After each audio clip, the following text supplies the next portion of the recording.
que ha valido la pena. Hemos comentado algunas situaciones particulares desde el mismo proceso del proyecto, la exploración en campo, el diseño geotécnico, que fue lo último que platicamos.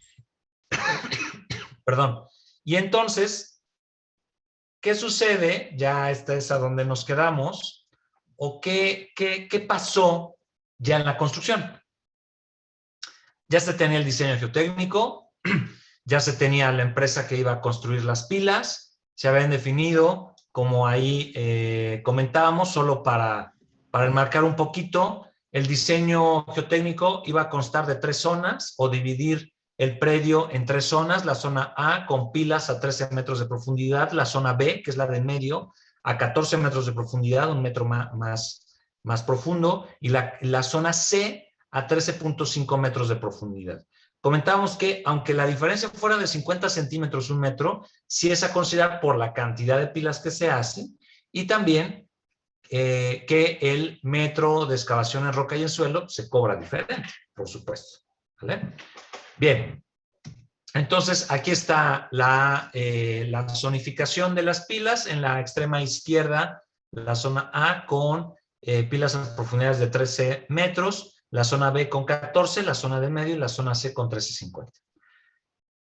Todo muy bien, sin problema, arrancando, y entonces nos encontramos que en la zona norte del predio, en la zona norte, ahorita les comparto un mapa para que podamos identificar, empezaron a excavar roca que no se tenía identificada a esa posición o a esa profundidad. Las dos fotos de arriba hacen constar los trabajos de exploración posterior a ello, ¿sí? En la zona, insisto, en la zona norte del predio, tal como les presenté la planta, en la parte superior, se empezó a encontrar un macizo rocoso que no permitía el avance, o por lo menos no tan rápido, para llegar al nivel de excavación del sótano. Entonces, pues las preguntas que surgen son, 1, pues ¿por qué no se identificó en la campaña de exploración? ¿Por qué no se reportó en el estudio de mecánica de suelos? 2, ¿qué calidad tendrá el macizo rocoso? ¿Qué profundidad? ¿Qué ubicación, es decir, hasta dónde llega? ¿Cómo está posicionado el macizo rocoso con respecto a los puntos de construcción de las pilas? Y 3, ante la presencia del macizo rocoso,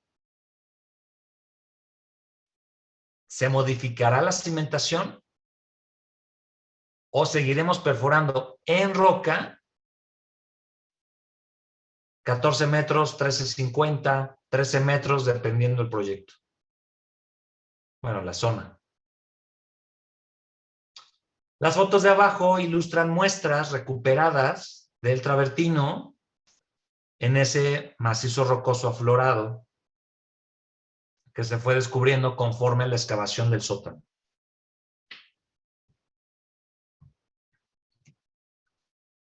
Esta es otra foto de la perforadora. Noten cómo en el fondo se aprecia ya la construcción del muro.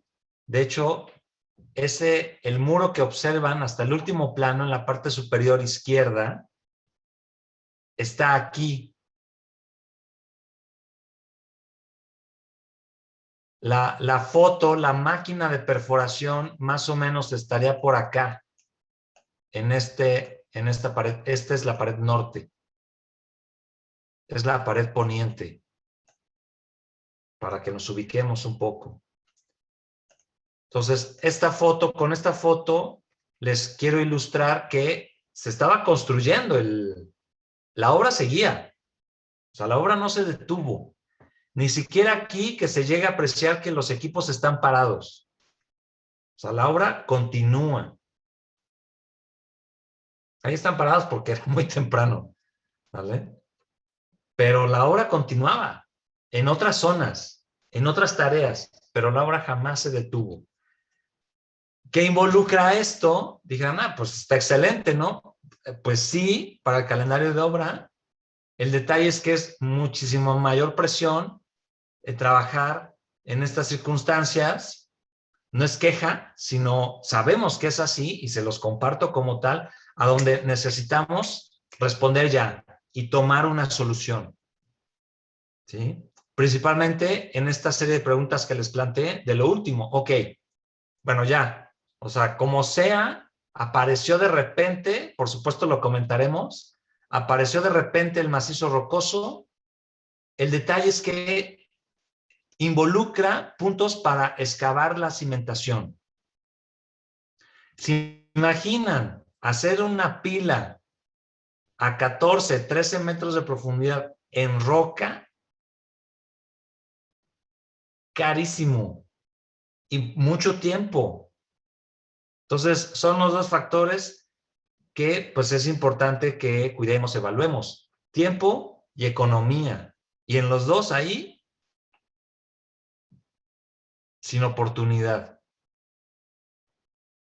Y entonces, regresamos la perforadora. Nosotros habremos entregado el documento, el estudio de geotecnia, no sé, a lo mejor en noviembre, diciembre del 2009. La obra empezó en marzo, abril del 2010. O sea, 4 meses después, nos mandan a llamar para comentar, bueno, hacíamos unas visitas, ¿sí? Para la excavación, toda esta parte que la verdad no involucraba mayor inconveniente, solo en la zona de colindancia, pero la verdad es que se manejó muy bien, se tenía muchísimo espacio para las maniobras, entonces no hubo trascendencia en esa parte. Nos mandan a llamar de una manera, pues sí, urgente, extrañados, sorprendidos, en el momento en que los equipos de excavación empiezan a identificar el macizo rocoso. Empiezan a identificarlo, empiezan a descubrirlo, y nos damos cuenta que no es una porción, es un área importante.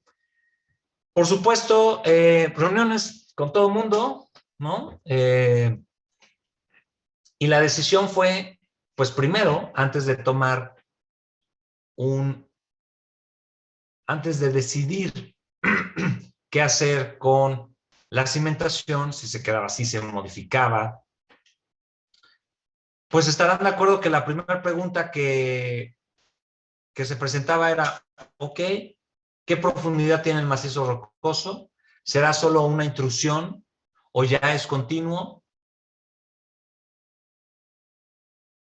¿Qué calidad tiene el macizo rocoso? Si es posible, en su momento, modificar la cimentación para apoyarnos sobre ese macizo rocoso, dado que está alineado, o sea, está al nivel de desplante. ¿Hasta dónde abarca?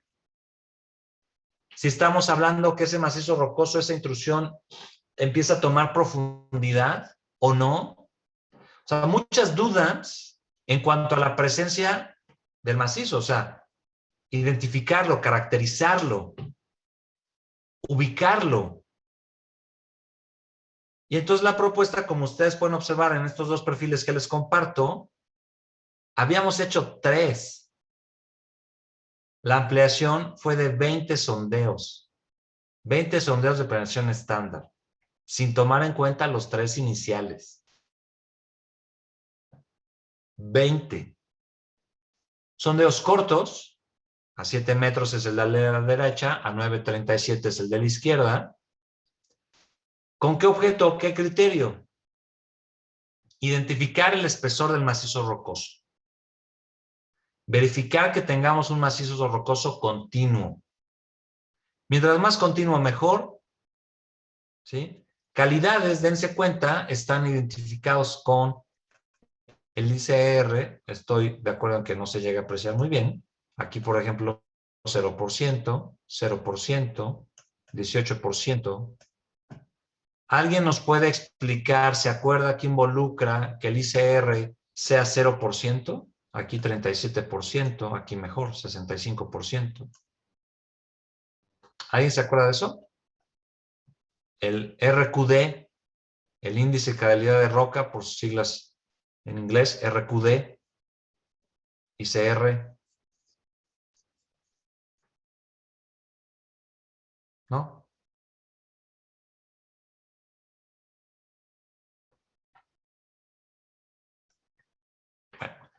No dije por mi parte. ¿No? ¿Alguien? ¿A poco no lo vieron en geología o en geología? Mecánica son los dos, ¿no? Ingeniero, ¿el ICR se relaciona al RQD?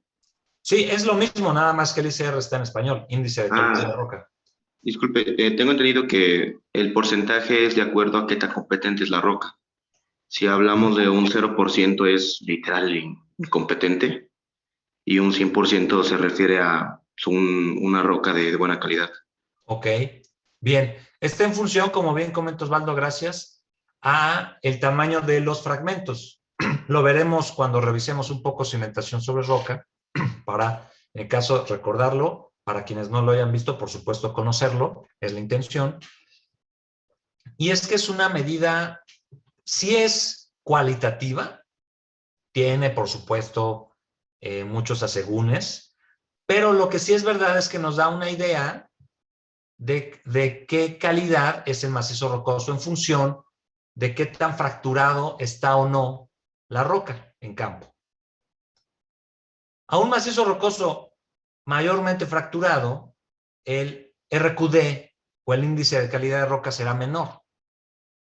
0% quiere decir, el criterio del RQD es tomar en cuenta fragmentos mayores a 10 centímetros. Tener un índice de calidad de roca de 0% quiere decir que ningún fragmento de los recuperados, no sé si se acuerdan de una foto que les mostré la sesión pasada de unos fragmentos recuperados, ninguno de ellos es mayor a 10 centímetros. Lo que involucra entonces, o lo que da a entender, un macizo rocoso muy fracturado, muy fracturado. Y no nos debería extrañar en un macizo de origen, en una roca de origen calizo, en una roca de origen, pues sí, sedimentario, específicamente caliza, que es el travertino, perdón. Dense cuenta, en la parte izquierda, 0%, en el fondo, 18%. Mientras sea un RQD mayor, se entenderá, como bien comentaba Osvaldo, una calidad mejor. Pero ¿por qué entonces tenemos fragmentos mayores a 10 centímetros? Y los podemos recuperar completos, ¿sale? Completos. Y se entenderá entonces un macizo rocoso más coherente, más consistente, ¿vale? A grosso modo. Entonces, si nos encontramos, como es el caso de acá, que se estoy marcando con una flecha, un RQD de 63% es bastante bueno, ¿vale? Para llegar a RQDs de 90, 85, no es tan sencillo, ¿vale? No es tan sencillo. Solo unos tipos de rocas muy particulares, principalmente ígneas, algunas metamórficas a profundidad, ¿sí? Como el gneiss, como la cuarcita. Ahí sí podríamos encontrar.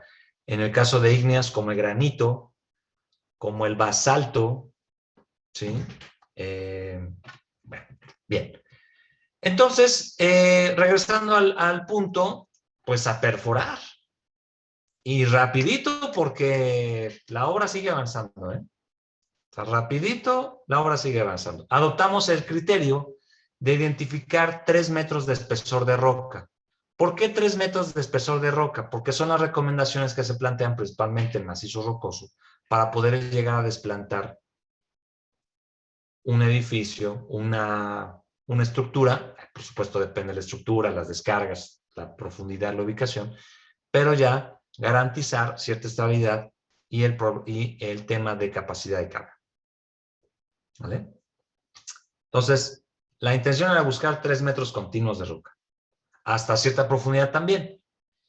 ¿vale? Identificamos, por ejemplo, en el sondeo 20, el de la derecha, dense cuenta, un macizo rocoso, un estrato, hay un horizonte de 63% de RQD, de muy, bueno, no muy buena calidad, 63% es calidad regular. Pero bueno, o sea, a comparación del 0% que teníamos en el otro, el sondeo 13, ahí está bastante bien. ¿El problema cuál era? Pequeñito el espesor. 1 metro aproximadamente, 1,20. Nada. No suficiente por lo menos. ¿Vale?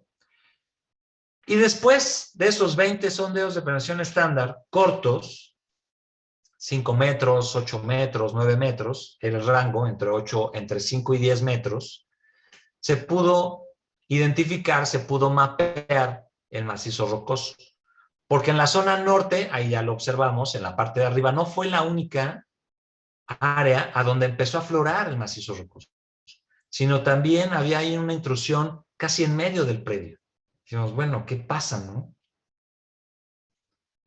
La pregunta era entonces, bueno, ¿por qué no se identificaron en la mecánica de suelos? Evidentemente se traslapó los puntos de exploración, como ustedes recordarán, sondeos aquí, pozos a cielo abierto por acá,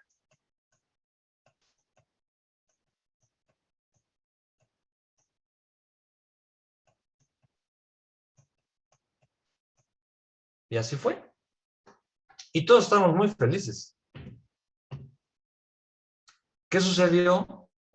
Pues simple y sencillamente, y así lo expusimos, pues no le atinamos, o sea, esto es un recordatorio muy importante de que la exploración en campo es puntual. Puntual. Y tan simple como suena. No hay otra. La ubicación de los puntos, que si bien es cierto obedecía al proyecto en general, pues también fue a manera de abarcar la mayor área posible del predio y conocer las propiedades físicas mecánicas del suelo y rocas, porque encontramos horizontes de roca, por supuesto, del predio. En el momento de la exploración todavía no se tenían ubicados los apoyos, y aunque se hubieran tenido ubicados los apoyos, a lo mejor lo que hubiéramos hecho era mover hacia acá, este pozo de cielo abierto a lo mejor ahí, lo hubiéramos movido, no sé, hacia acá, o por qué no hacia acá, hacia acá, para que cayeran en un apoyo, que no está mal. Pero bueno, en el momento de la concepción del estudio de mecánica de suelos, todavía no se tenía a este nivel de detalle el desarrollo del diseño estructural.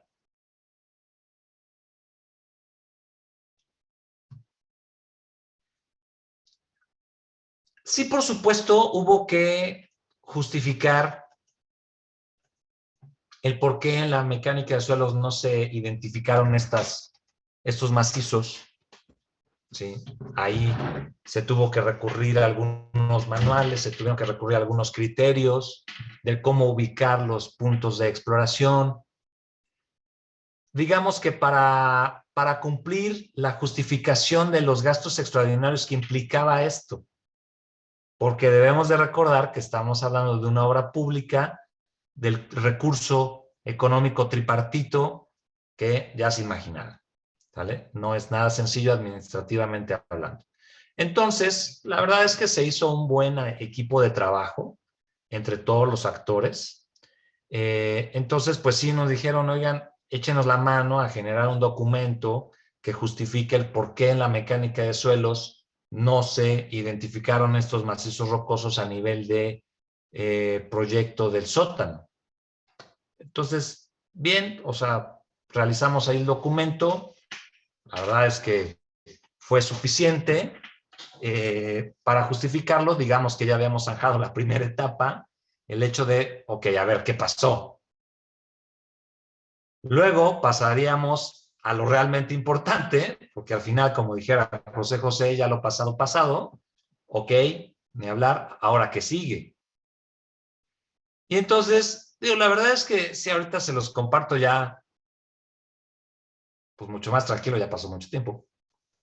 Pero en ese momento se han de imaginar, y por eso les compartí la foto de la perforadora, identificando la parte de atrás que seguían trabajando. O sea, era una presión bastante grande, ¿no? Y no dudo que las otras personas también estuvieran todos ahí encima, ¿no? Porque, pues lo sabemos, involucra modificaciones, involucra justificar, involucra cambiar generadores, involucra cambiar todo. Y pues a nadie le gusta, ¿no? O sea, trabajar 2 veces, otra vez. Por supuesto, se entiende bien, pero se tenía que hacer. Después de generar varias reuniones con el estructurista, con el constructor geotécnico, bien, la verdad es que él seguía perforando, se seguía abriendo frente para dejar pendiente estas zonas. Sí es cierto que era a cada rato, oye, ya encontré horizonte roca, sí, pero es 1 metro, avánzale. Oye, pero es que, pues sí está dura la roca, es de buena calidad.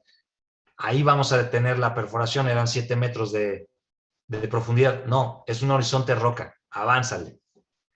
Detalles así, ¿no? Que uno tiene que estar ahí presente, ¿vale? Y tener toda la información a la mano y estar seguro de lo que estamos haciendo. Estamos en la zona 1, la excavación es a 14 metros, 13 metros. Ya 13 metros hay que hacerlo, excepto en la zona donde ya identificamos el estrato superficial, el macizo rocoso aflorado. Bien, para no hacerles el cuento largo, después de varias reuniones, después de ahí consultarlo con el constructor de la superestructura, no el geotécnico, con la construcción de la superestructura, con el estructurista, nosotros como geotecnistas, se decidió entonces plantear diferentes alternativas en la zona del macizo rocoso. Después de 20 sondeos de penetración estándar adicionales con recuperación de broca NQ, todo ese trabajo que fue en verdad, perdón,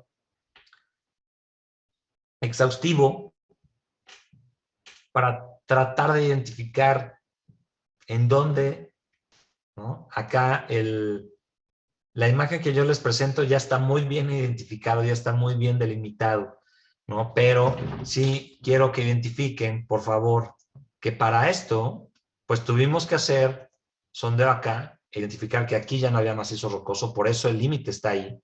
En ese apoyo se fue normal a los 14 metros, a los 13 metros, dependiendo la zona. ¿Vale? Lo mismo sucedió aquí, lo mismo sucedió acá. En esta parte también, por eso está muy bien identificado que aquí ya no había, aquí tampoco. Acá prácticamente, en esa zona, el único apoyo que modificó fue este, que se los marco en azul. El único. El único. Que para esta zona hubo una decisión distinta.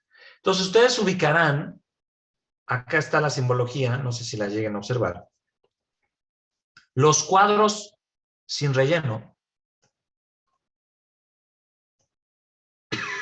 perdón, es zapata sobre mejoramiento con concreto ciclópeo, ¿sí? Esta parte, eran pocas, estas 3 nada más, si llego, acá está otra, ¿vale? Zapatas con mejoramiento concreto ciclópeo.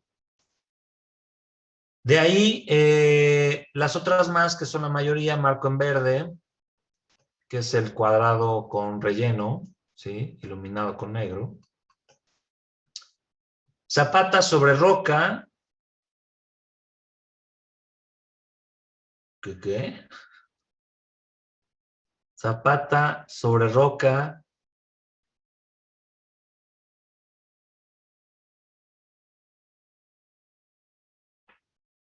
Que aflora en el diseño, en el sitio. Zapata sobre roca que aflora en el sitio, eso dice. Entonces, todos estos era cuestión nada más de excavar un poco para nivelar, colocar plantilla y zapata.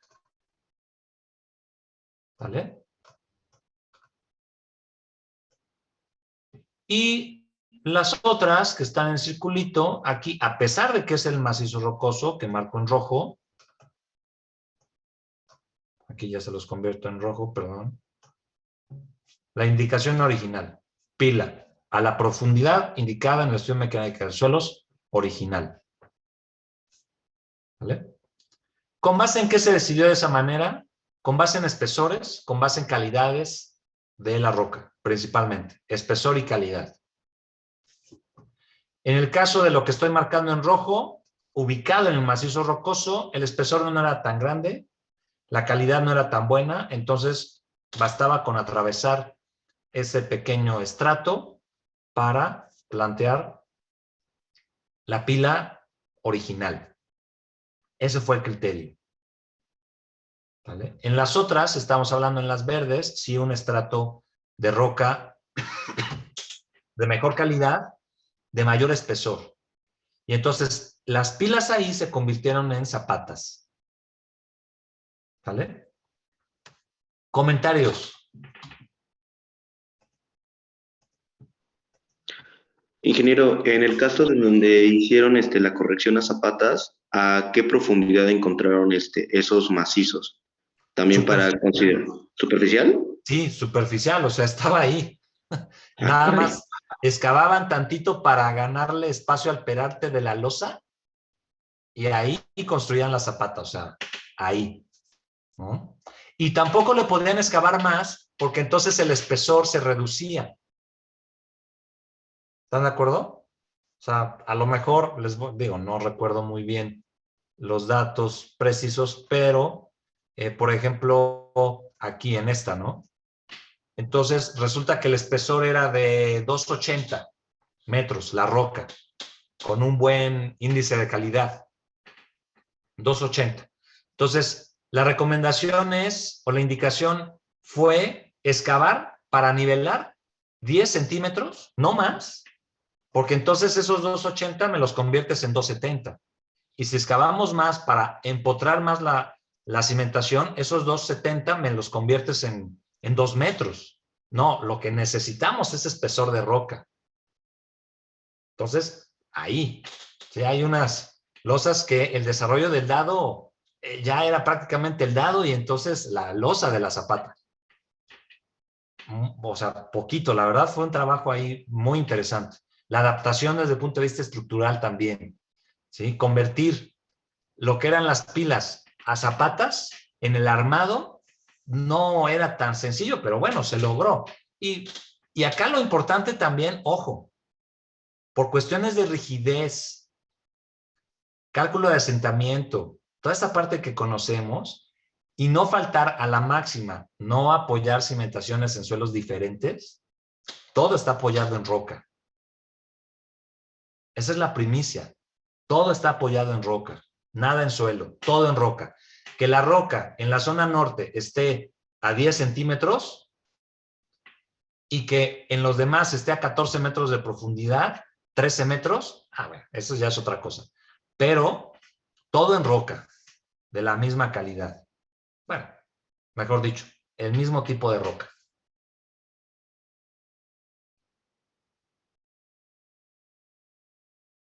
¿Algún otro comentario? En el chat comenta Ángel, así como en este caso que hay variación de los materiales, ¿cómo se evitan los asentamientos diferenciales? Es lo que estoy comentando precisamente, Ángel. Estos asentamientos diferenciales se evitan. Acuérdense que la primicia es desplantar la cimentación en el mismo material. En el mismo material.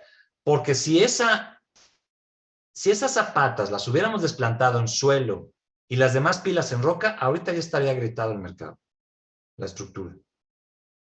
No agrietado, muy agrietado. ¿Y en qué zona? En las zonas a donde se hubieran desplantado las zapatas en suelo. Porque están de acuerdo que la rigidez de un suelo, por muy duro que esté, jamás se va a comparar a la rigidez de una roca, por muy blanda que ésta sea.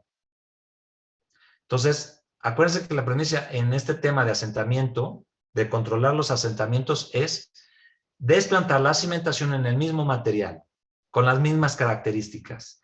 Que si el de allá está a 6 metros, hay que alcanzarlo. Que si el de aquí está a 2 metros, sobre ese. Es el mismo material. Garantizar el mismo material. Porque también entonces la capacidad de carga tendría que ser distinta y la geometría también. Porque están de acuerdo que ese material A no es el mismo comportamiento que el material B. No, no, no. El mismo material. El mismo. ¿Vale? Con eso garantizamos asentamientos uniformes y los mismos en toda la estructura. ¿Alguna otra inquietud? Ingeniero, estoy viendo que cuando se generó mejor la zonificación de donde estaba el macizo rocoso aflorado, ahí decidieron seguir con el diseño principal que fue de la pila. ¿Por qué se tomó esa decisión? ¿El macizo no estaba en buenas condiciones o qué pasó ahí? Sí, por ejemplo, en este punto, se lo estoy marcando en rojo. Aquí ya no había macizo. Aquí sí. Y acá. Ahí se tomó la decisión del proyecto original de las pilas originales, porque precisamente el macizo rocoso era muy delgada el estrato, muy delgado el estrato, muy delgada la roca, el horizonte, y no de muy buena calidad. A lo mejor sí de muy buena calidad, pero muy pequeñito. No suficiente, yo creo que sería lo correcto, no suficiente como para llegar a soportar la estructura ahí, con las descargas que se tenían. Entonces, marcaban horizontes como nos encontrábamos en estratos a los 8 metros, 9 metros que teníamos que atravesar. Sí es cierto, de 1 metro de espesor la roca, pero teníamos que atravesar porque no era el estrato donde se iba a desplantar la pila. El estrato donde se iba a desplantar la pila estaba más profundo, a 13 metros, 13.50, 14. Y en estos 4 puntos, bueno, 3 estrictamente, del 4 con el de abajo, con la intrusión de abajo, pues no se cumplía eso. Y ya. Ahora, como dato curioso, esta parte, sí estrictamente, la que estoy marcando en verde, sí estrictamente tenía que cambiarse a zapata. ¿Por qué no se hizo? Porque esa modificación de pila a zapata en el armado no era sencilla e involucraba un trabajo adicional. Entonces ahí prácticamente se costeó y dijo, ¿saben qué? El tiempo y el costo es muy similar, haz la pila, punto. Atraviesa el estrato, punto. Y entonces ahí se fue con pila, ¿no? Pero la razón no fue técnica, porque el espesor sí era adecuado, sí la recomendación inicial era cambiar la zapata, pero dialogando otra vez con el supervisor, con el estructurista, con el constructor, nosotros como geotecnistas, se planteó, ¿sabes qué? El proceso constructivo es mucho más sencillo con pila, marca la pila, vámonos. ¿Vale? Entonces es un ejemplo de estas decisiones que se toman, ¿no? Por proceso constructivo, por tiempo, por ejecución, ¿no? Porque la adaptación, insisto, de la contratrave de pila hacia zapata, ahí se tenían unos detalles, ¿no? Veremos unas fotos. ¿Vale? Pero esa fue la decisión. Sí, fue el criterio de la decisión. ¿Sí? Y bueno, acá hay unos perfiles que se armaron, perfil A, perfil B, a donde se observan precisamente los macizos rocosos, cómo van diferenciándose en espesores. En este, por ejemplo, aquí está el espesor de la roca y cómo se hace más delgado acá, desaparece. Uy. ¿Sí? Aquí está el espesor de la roca, todo esto, dense cuenta cómo van disminuyendo en espesores también. ¿Sí? Y bueno, esto evidentemente se puede construir solo de una manera, que es explorando. Nada más, no hay otra. ¿Vale? Son de los trabajos que se hicieron para tomar decisión. ¿Sí? Aquí está, pilas de 80 centímetros, 1,20 metros de diámetro, profundidad de desplante de 8 a 14 metros. Y son los detalles estructurales. Ahí está el armado. Como ustedes pueden observar, aquí está el detalle de las colindancias, el detalle de las contratraves. Aquí se encuentra. Y bueno, ya para concluir, algunas fotos que les puedo compartir. Cómo está aflorado el macizo rocoso en esta imagen, cómo empezaron a excavar para el muro, cómo estaban construyendo el muro de contención tradicional de concreto, ¿no? Cómo se estaba rellenando ahí los espacios. Aquí está el bote, que realizaremos herramienta, y acá está lo que le llaman el queso. que es el núcleo, el fragmento de la roca, enterito, ¿vale? El famoso queso. La excavación, nivel freático, como pueden observar en el fondo, ¿vale? Y creo que otras más. Y el colado, armado ya con pilas coladas. Aquí está la colocación de las torres, estas hiperboloides, ¿sí? Prefabricadas. Aquí está. El detalle de la cimentación y bueno, pues ya un poco más como quedaban estos como especies de paraguas bonitos, ¿eh? Se veía padre. Y pues nada más. ¿Qué tal? ¿Comentarios, inquietudes? ¿No? ¿Todo bien? ¿Sí? Sin problema. Bueno, ok, perfecto. Pues yo creo que esto entra bastante bien como una introducción ya al capítulo 2, que es el que iniciaremos la siguiente sesión, que es cimentaciones superficiales, precisamente. ¿Vale? Yo creo que está perfecto como introducción. Digo, ahí es una combinación de cimentación profunda, cimentación superficial, pero pues yo creo que el tiempo invertido en estas 3 sesiones fue bastante grato y deseo que pues hayamos abierto ahí varios puntos interesantes y esto genere más inquietudes también que iremos comentando conforme el tiempo. ¿Vale? Si no hay alguna otra inquietud, vamos a terminar la sesión hasta acá y nos conectamos el próximo viernes. Que les vaya bien, buen día. Gracias, sí.